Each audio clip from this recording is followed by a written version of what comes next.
ард түзөө үзүүлж байна.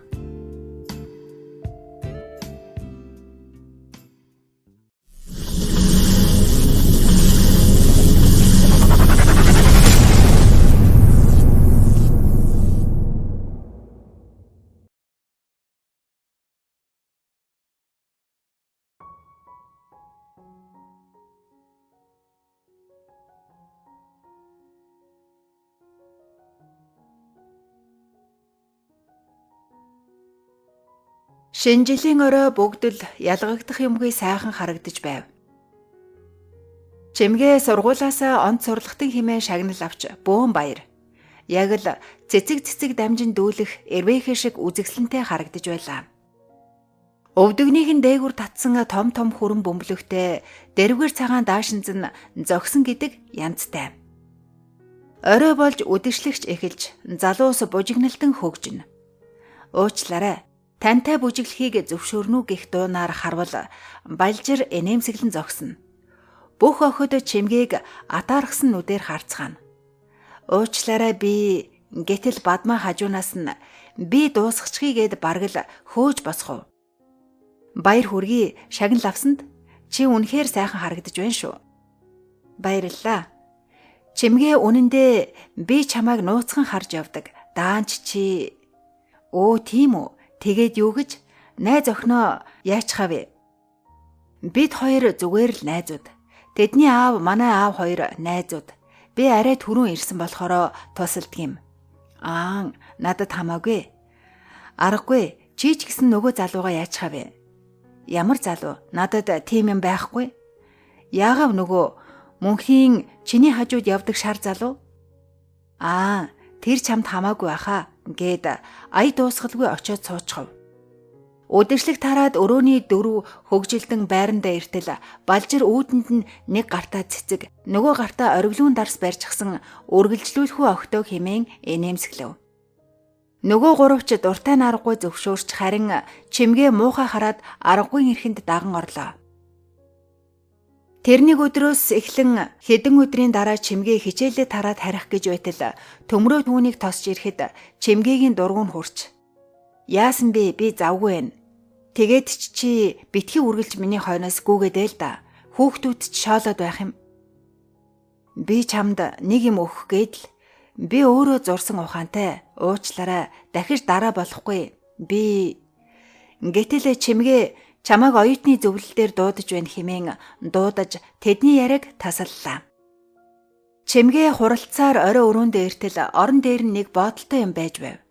Гайхан хартал сараа төмрөө түрүү оруулж ирж тавьчихад яваад өгсөн юу ч хэлээгүй хэмээлээ. Чимгээ тоомжиргүй хараад нэг их тоолгүй орныхоо хөл рүү тавьчихад байж байтал гаднаас балжир орж ирээд. Чимгээ шинэ кино гарч байгаа юм байна. Би арай хийж 2 билет оллоо. Орой 18 цагаас юм байна лээ. Би чамайг тэнд хүлээж бай. Гээд 2 билетээ хоёуланг нь үлдээчгээд гараад явчихав. Ингэж тэр хоёрын хайр эхэлж үлээ. Хүн бүхэн л тэр хоёрын зогсон сайхныг нь магтаж гарна. Чимгээч өдөр хоногийг үл анзааран юм л бол амандаа дуу аялан инээд алдаад л үнэхэрийн жаргалтай байлаа. Тэр хоёрын хамгийн очих дуртай газар нь Мөсөн каток. Балжир спортод их авьяастай. Нэг өдөр чимгээд яаж гулгахыг зааж өгч байтал чимгээ унахтаа түүний уруулд санамсаргүй шүргээд өнгөрөв. Энхэн агшинд хин нь хэсэг ичингүрч зогсож билээ. Тэр үеэ нэхэн санахад чимгээд үнэхэрийн сайхан байлаа. Дид гэрийнхэн утас дуугарч бодлыг нь сарниулав. Байна уу? Ээж санаа битгий зовоорой. Би өнөөдөр очиж чадахгүй нь. Маргааш танд бүх учрыг хэлнэ. За баяртай. Чимгээ гайхан юу болсон юм бол доо? За өөрөө ярьсан юм чинь гайгүй байгаа гэд дахин бодолтон эргэн хургав. Цаг хугацаа өнгөрсөөр нэг л мэтгэд хаврын шалгалт эхлэх болчихсон байв. Чи сургуулаа төгсөөд нутаг буцхуу хэмээн чимгээ уйлан байж асуувал балжир. Чимгээ минь битгий уйлал да. Би очиод ажилд ороод орон гэрээ бэлдээд чамаагаа хүлээж бай. Чи минь ганцхан жил шүү дээ. Юу байх вэ?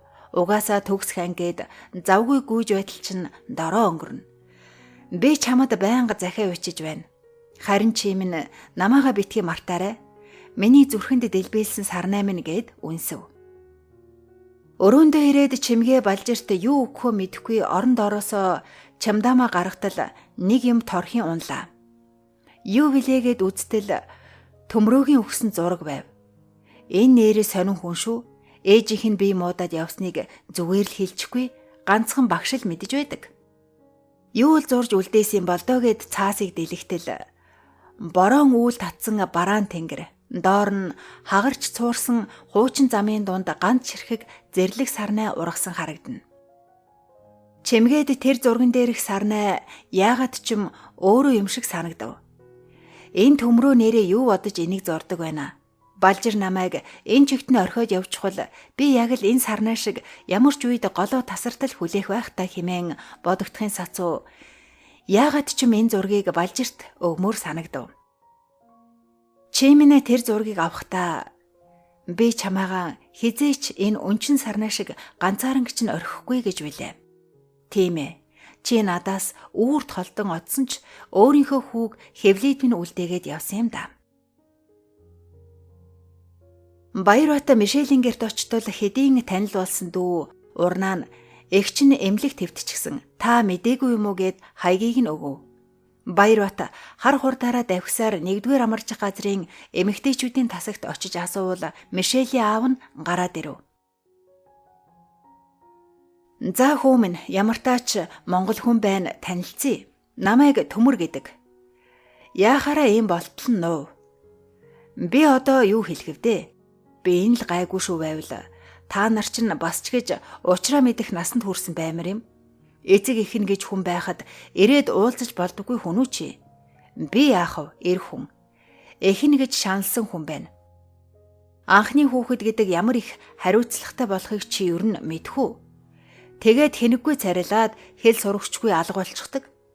Баярбат хийл сандран аха намайг уучлаарай би гэтэл цаанаас нь совилогч Мишелийн сахиур хурдан ирээрээ хэмээн дуудлаа.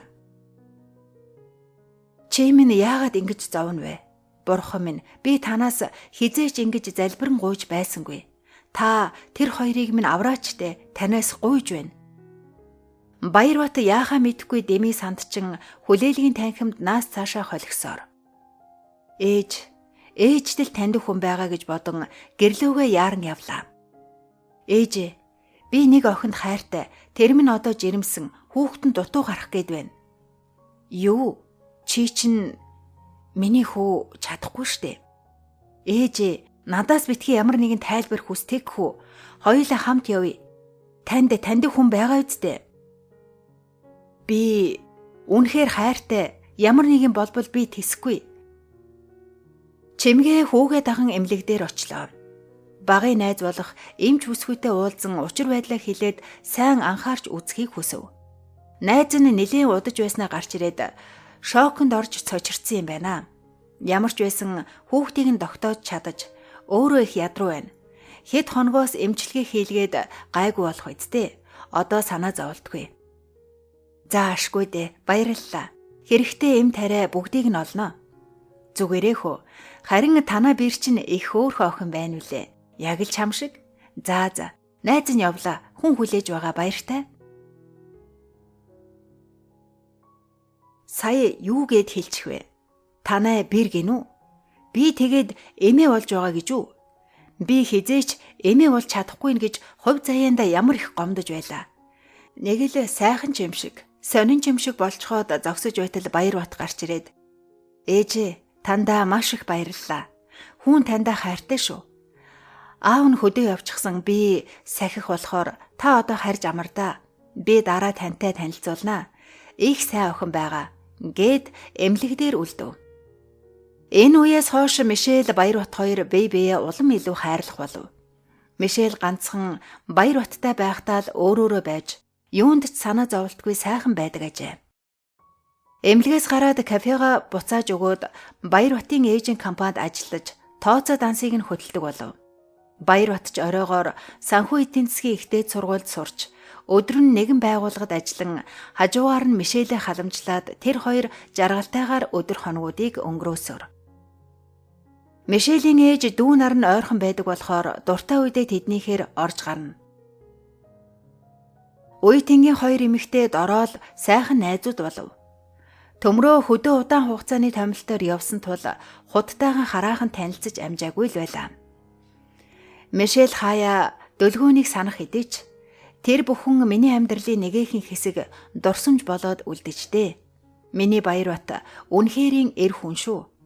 Би өнөөдөр юу юунаас илүү жаргалтай амьдарч байна. Бурхан минь тандаа баярлалаа. Хүү бид хоёрыг ийм сайн хүнтэй уулзруулсанд. Одоо би энэ хүнийхээ төлөө бүх зүрх сэтгэл болоод амьдралаа зориулах болно гэж бодоход өнгөрсөн өдрүүдийн бараан бүхэн замхран бүдгэрч байлаа. Өдөр хоног өнгөрсөөр Мишельч энх тун хамаржин хөөхөн мантахар хүүтэй боллоо.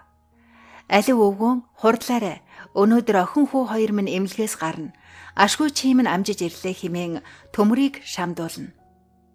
Ээжээ хурдлаарай. Гарах цаг нь болчихлоо гэхэд чимгээ тэндээс "За одоохон дутуу юм орхиогүй биз? За, миний хөөхөн хүү хоёулаа өнөөдөр аав дээрээ очино. Миний хүүгийн аавыг Баярбат гэдэг юм.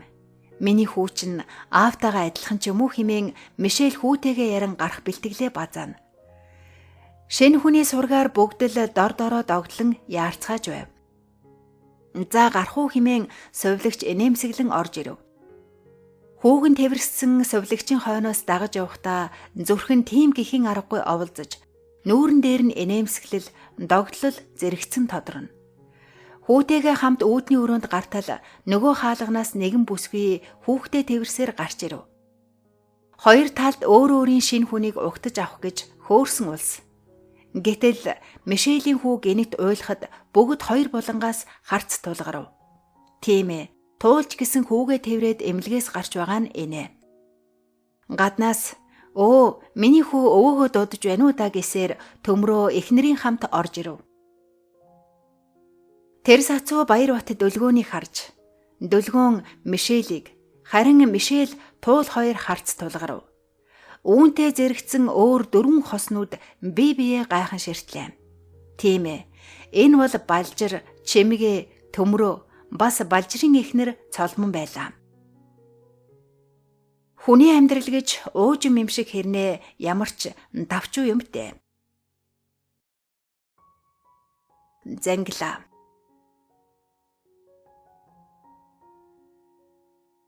Чимгээ унтаж буй ачгүйгээ өхөөрдөнгөө ширтэнэ. Хүүхэд гэдэг чинь ийм гэрэл цацруулсан хөөрхөн амтан байдаг үлээ. Гэртээ ороод ирэхэд өөрийн ирэхгүй цээж эгшим тансаг үнэр үнэртэж гэрмэн дүүрээд гадуур явж байхад хүүгээл бодон бушуухан л харж энхрий дотн үнрийг нь үнэртэж өхөөрдөн бяцхан хөлийг нь үнсээд өөдөөс харан сарвалзах гарыг нь барьж өдөржингөө суумаар. Тэрээр бэрмэн төрснөөсөө хойш гадагшаач гарсангүй. Юм үзээд яаралгүй яваад ирээрээ гэд хоёр хүүхдээ явуулчихад бяцхан ачхүү төгөлдөртэйгээ үлдэж унтуулах гээд өхөөрдөн суугаан инэ. Энэ сацуу Баярбатайгаа төрүүлж байсан үеийн бодогдон өөрийн ирэхгүй нулимс нь бөмбөрөн урслаа. Балжиртайгаа салж ядан байж галт дэргэнд суулгаж өгөөд яаж буцаж ирснээ ч мэдсэнгүй. Дэрнээс толгоо өөд тадлгүй уйлаад л гэтэл бадмаа "Чимгээ, одоо болно доо. Яасан муу ёртой юмтэй, ямар өвчгсөн биш. Ганцхан жил юу байсан юм?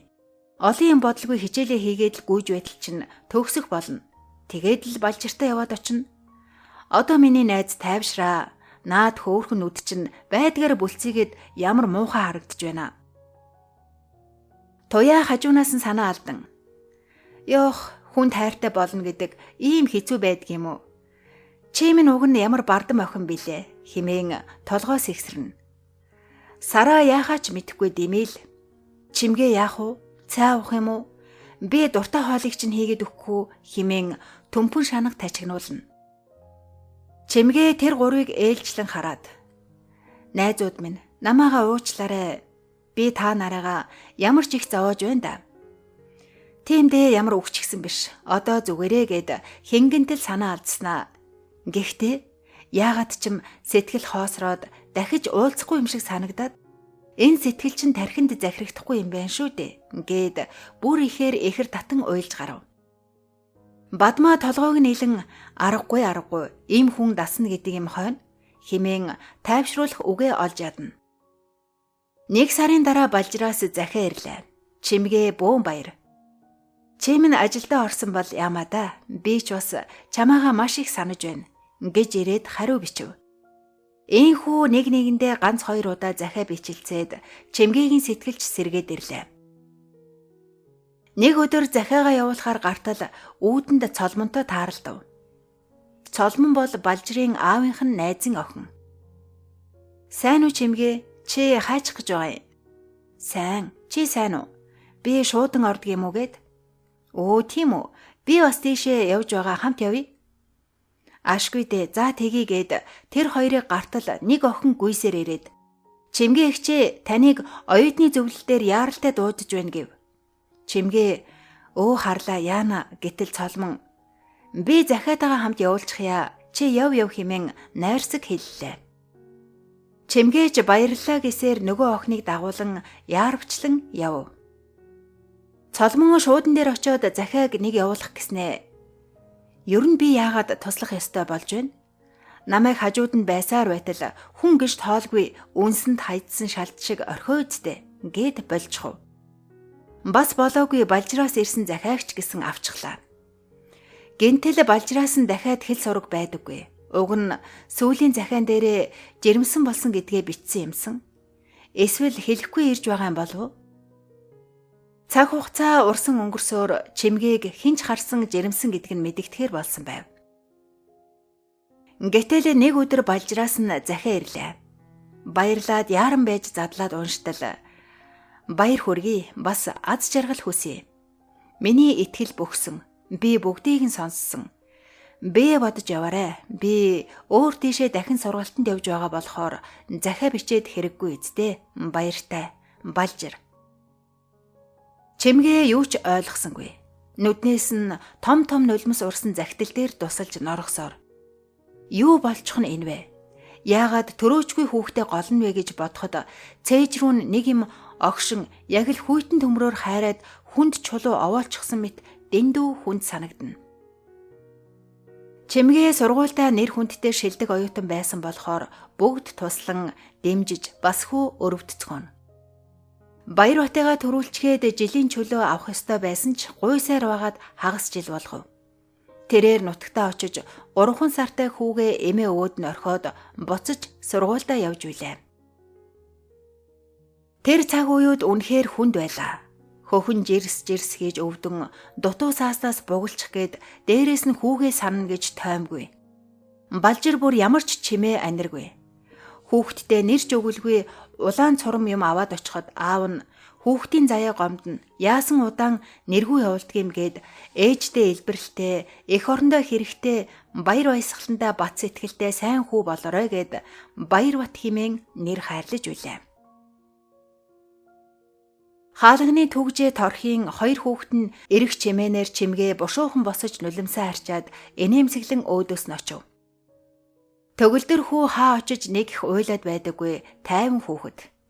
Гуруула цайд уун зурагт үзэнгээ ойр зүрийн юм ярин энээлдэн сууж байтал зурагтаар зарлал явлаа. 2007 оны 11-р сарын 22-ны 18 цагаас Эрхүү хотод сургууль төгсөгчдийн уулзалт UV Palace-ийн концертын их танхимд болно. Эргэн дурсах он жилүүдээ энэ л өдөр дурсацгаая. Цалгин халгих оюутнасаа цагласшгүй дурсамжаа эндэл хуваалцъя. Чимгээ уртаар санаа алдав. Баярбат. Хөөх, ямар сайхан юм бэ? Ээж нэг орой сайхан явчихад ир. Нэрээ хатам аав та хоёр нэг анги байсан гээжтэй. Худууд хамтдаа яваад хүмүүсийг гайхуулахгүй юу гэд инээлээ. Мишельч гэсэн тэгээ ээж нэг орой сайхан яваад ир. За ээж нь бодож байгаад болъё. Ингээд тэдний яриа дуусав. Маргааш нь дугаараа нууцсан дуудлага орж ирэхэд Чимгээ гайхсгийн авч байхдаа яагаад ч юм догдолж байв. Байна уу? Сайн уу бадмаа байна. Зурагт үзвүүх үү? Очно үсттэй. Нэг сайхан уулзцгаая. Өө яана уучлаарай найз нь эргээд ярив. Чимгээ яахаа мэдэхгүй байв. Балжир байж л таарна да. Хэдий олон жил өнгөрсөн ч гэсэн гомдол нь арилж чадахгүй л байлаа.